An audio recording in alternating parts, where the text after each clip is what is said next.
Morning. I come to Ladywalk Nature Reserve today. Two reasons.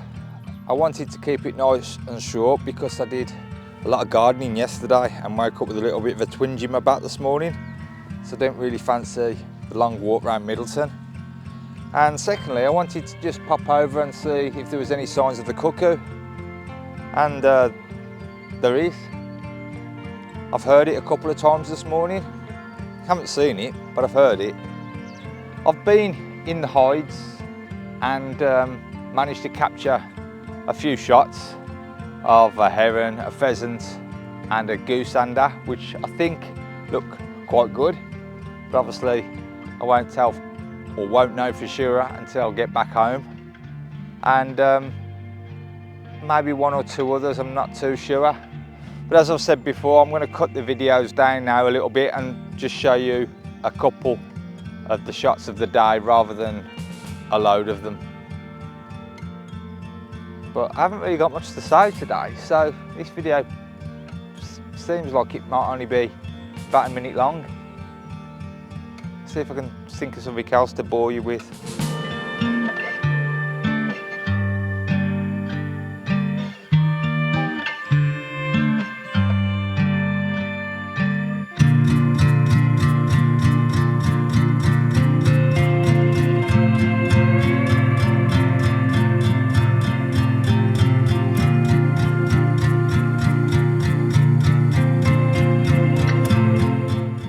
Also, I want to say thank you to everybody that replied to my last YouTube video when I asked for other channels that you follow and watch on YouTube, just to give me a bit of inspiration. Yeah, I've watched a couple of them, and yeah, thanks for that. But again, if anyone else has got any recommendations on new channels for me to watch, birding or photography or landscape photography, anything like that, just leave it in the comments below. As I said before, I'm going to try and change my channel a little bit. Only put the good photos in, probably a little bit less talking, and maybe pass on, I don't know, a little tip or something like that. I think I've done one or two of them like that already. Just let me know what you think. Is it better, or do you prefer the way they used to be, just loads of photos and me just rambling on? Or do you like the editing that I do at the end to show you how I edit a photo? Is it worthwhile, or just let me know, just let me know.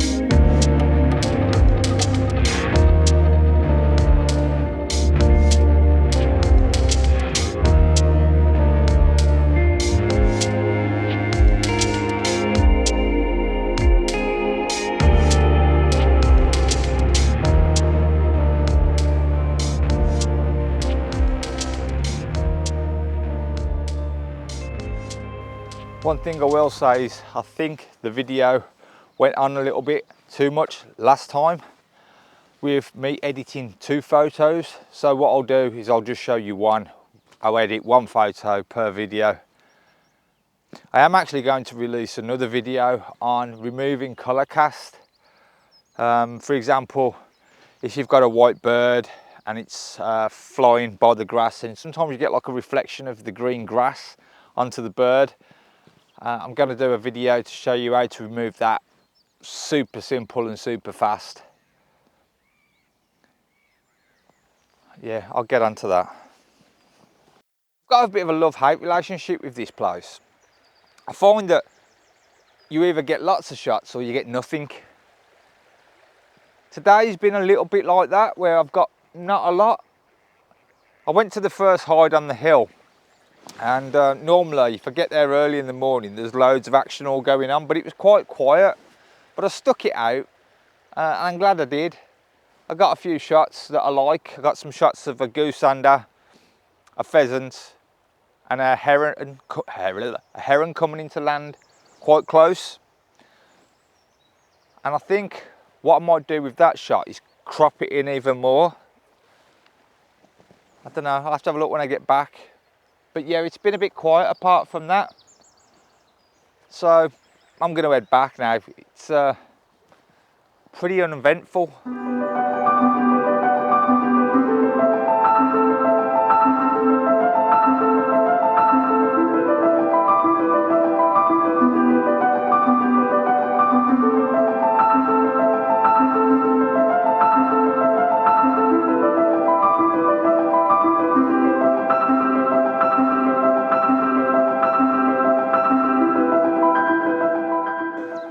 Anybody tell me that comes up to Ladywalk Nature Reserve, if you've ever seen a kingfisher fishing from those stumps, it looks the ideal place to me, but I've never seen a kingfisher there. I've waited and waited, but nothing. I've seen them fly up and down the river, but never perch there. I'm just looking for a place where they actually perch, and I'm yet to find one. I've briefly touched over the settings I use for my camera quite a few times, but I've started trying a few different things just to see how the camera reacts and how it performs.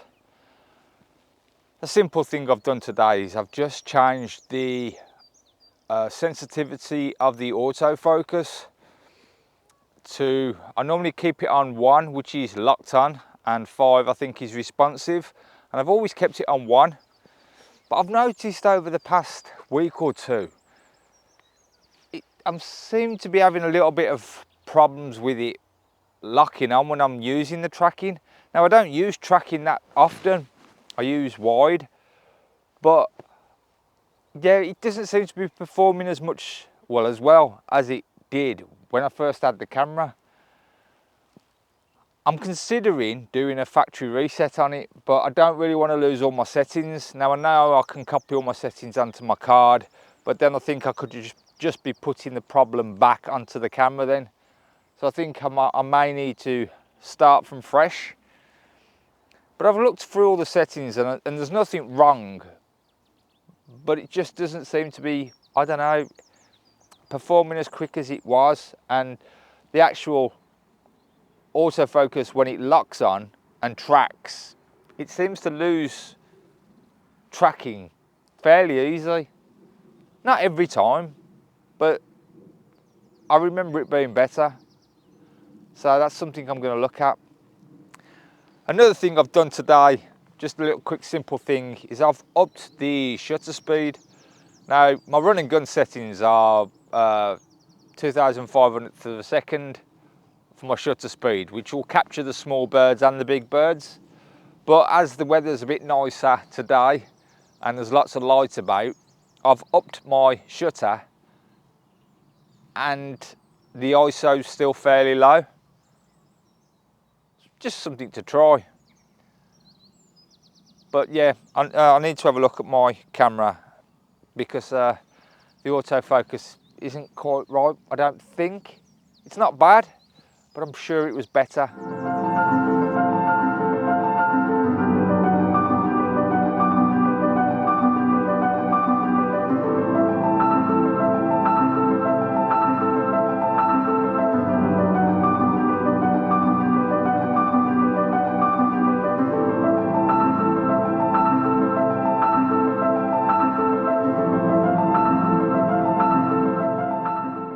Another thing that I've been looking into this week is printers.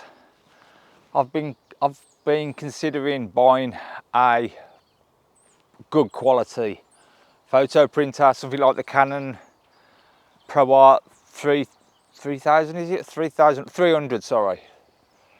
Now it's not cheap.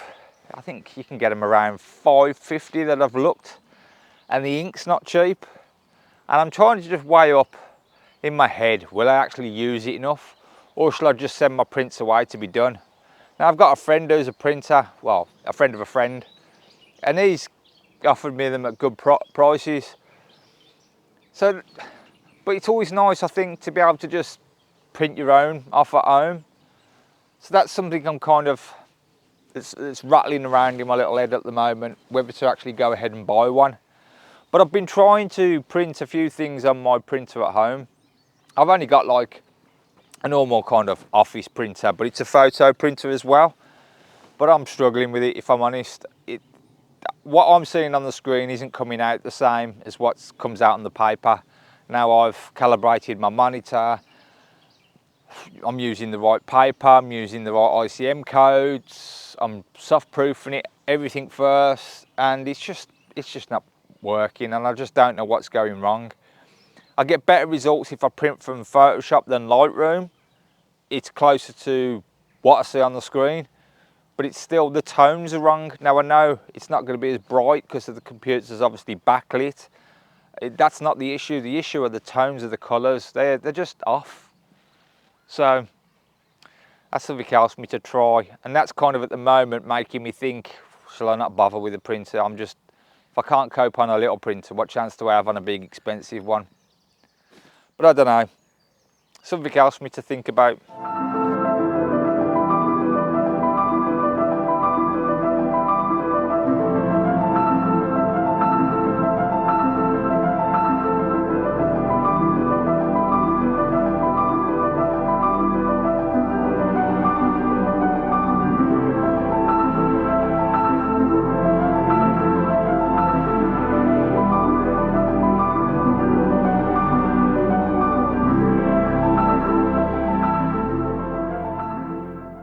Well, that's it then, folks. I'm almost back at the car.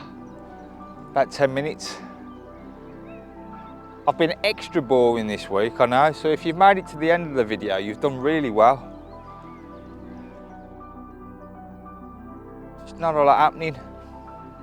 And I haven't really got excited about anything. Not that I get excited that often.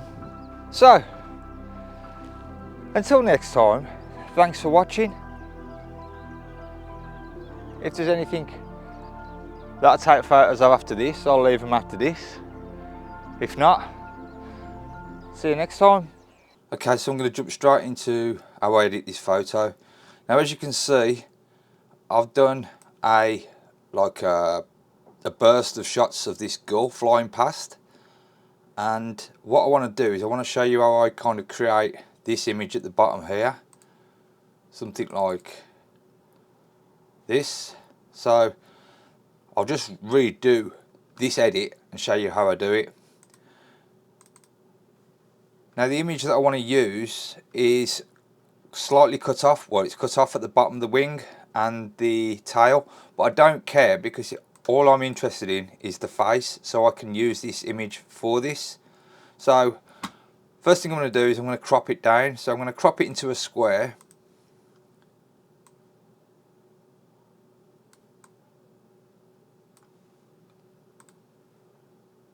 Right about there. And then I'm just going to lower the highlights a little bit. I'm going to go straight down to the bottom and remove the chromatic aberration and enable the profile corrections.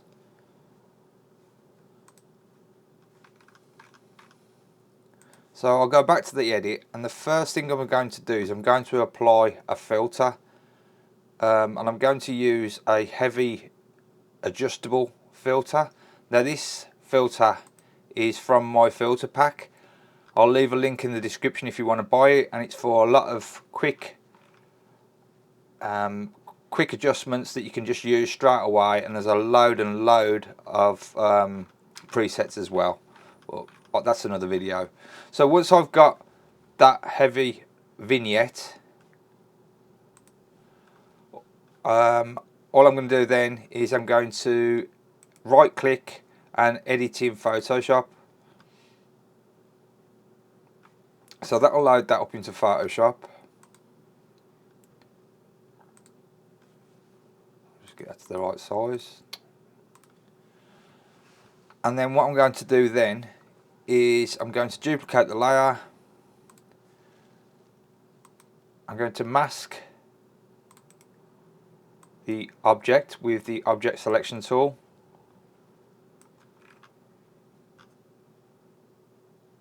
Once that's highlighted, I'm going to right click, layer via cut, and then I'm going to work on the background copy. And then all I'm going to do then is I'm going to colour the background black. Now I'm going to use the brush tool, and I'm going to pick the darkest black on the screen, which is round about there. So if I hold my Alt button, ALT button, and then left click on the darkest part, that will add that paint to that brush. And all I'm going to do then is just going to paint that all around the edges, just like that. Then I'm going to flatten the image, and I'm going to sharpen the eye a little bit and the beak, and then I'm going to soften the edge here. I don't like how sharp it is, so what I'm going to use for this is, instead of using the sharpen brush, which is the triangle, if I right click on that, actually no, it's the one above it on mine, and use the smudge tool, I'm just going to decrease the size of the brush a little bit, and I'm going to set the strength to about 47%. Now all I'm going to do is I'm going to press the left mouse button, pull down, and then lift back up. As you can see, all that does is slightly blurs the edge, but it takes away this harsh line, which I don't like.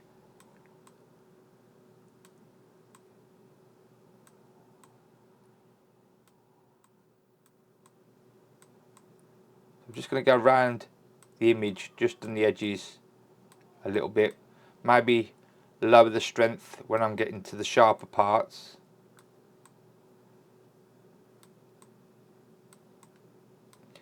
You see, the reason I'm doing this is because otherwise it'll just look like I've just painted around the black, and I don't want that. I want it to kind of blend in a little bit.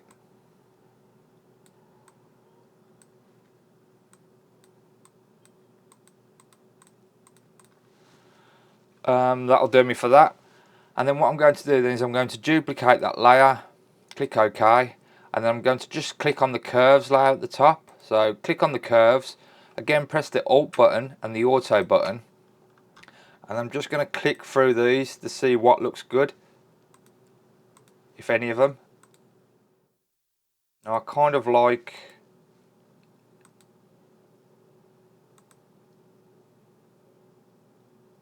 the enhance monochromatic contrast, so I like that, so I'll click OK. If that's too much, you can just lower the opacity down here just a little bit if you want, which I'll go somewhere around there, and then I'll file and save that back into Lightroom. Once that opens back up in Lightroom, you can see there's a little bit of clipping there, so all I'll do is I'll just raise the blacks just a little bit. In fact, no, I won't. What I'll do is I'm going to paint the blacks off there because I like the rest of it the way it is. So I'll press K for a brush, and that'll open me up with the brush, and then all I'm going to do then is I'm just going to lift the blacks a little bit and then paint over the bit that's too black. And you can see there's a little red dot on the eye. You probably won't on the video, but there's a little red dot on the eye, which means it's clipping. So I'm just going to bring that down or up a little bit more just to get rid of that, and it's the highlights. Something like that. Once I've done that, go back to the edit, and then I'm going to add another heavy vignette on it.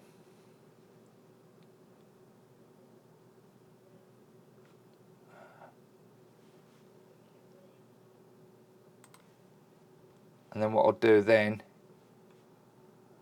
for some reason this has gone grey at the bottom and I don't know why, so what I'm going to try and do now is remove that mask. It's not that one, it's that one. Remove that mask and then just paint it again using a brush, just to lift them blacks up a little bit.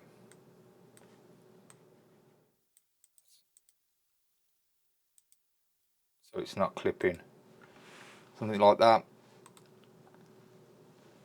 And then I'm just going to add a tiny little bit of texture and a bit of clarity.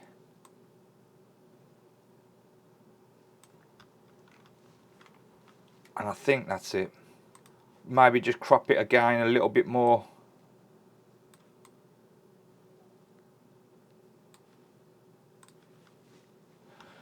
And that's it. So that's how I create an image like that.